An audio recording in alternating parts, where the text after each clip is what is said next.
গাড়িটি কিন্তু গড়াতে গড়াতে এসে খাদে পড়ে যায়।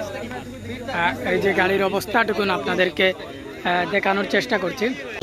জুড়িতে ইয়ার গাড়িটা কাম করাই আর দরজা কাম করাই আর জুড়ি থাকি ওই সময় বললে থাকি একটা কাবার বেন যাওয়ার পথে সরাসরি কাবার বেনে তার মুখামুখি সংঘর্ষ করার কারণে গিয়া বাঁচতে গিয়া গাড়িটা ডাইনে বামে চাপিছে। বামে যে সময় দিয়েছে চাপিয়া সমাধান হন না, আরো ওই সময় গাড়ি উল্টি গেছে। উল্টার আঁকি দিয়ে করিয়া গাড়ি লাইন আউট হয়েছে।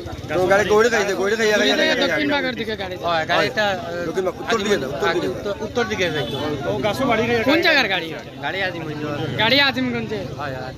ড্রাইভার এবং প্যাসেঞ্জার কারো কি কোনো ক্ষতি?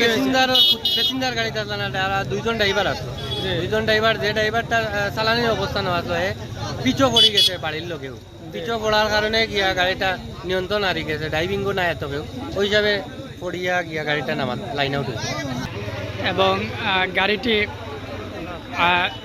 জুড়ি থেকে গাড়ির কাজ শেষে আজিমগঞ্জ অর্থাৎ নিজের এলাকায় ফিরে যাওয়ার চেষ্টা করেছিল, অর্থাৎ সেই জায়গায় যেতে চেয়েছিল, কিন্তু ঠিক সেই মুহূর্তেই কিন্তু বড়লেখাগামী কাবার বেন এসে মুখামুখি সংঘর্ষ হতে চাচ্ছিল।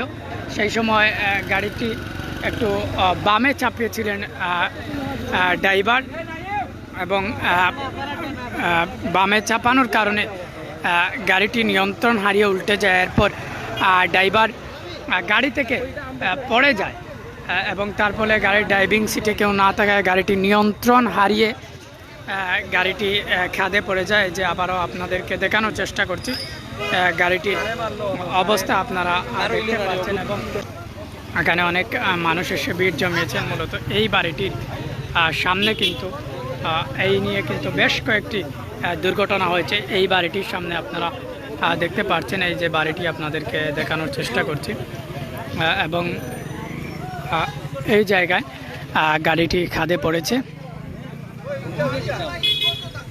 এটা বড়লেখাজুড়ি আঞ্চলিক মহাসড়কে এটা কিন্তু জুড়ি বড়লেখা আঞ্চলিক মহাসড়কের মধ্যখানে দলছড়ি এই গাঙ্গের দলছড়ি যে পুল, সেই পুলের কিছুটা আগে, পুলে যাওয়ার কিছুটা আগে ওই যে দেখতে পাচ্ছেন গাড়িটি গড় খেতে নিয়ন্ত্রণ হারিয়ে গিয়ে পড়ে যায়।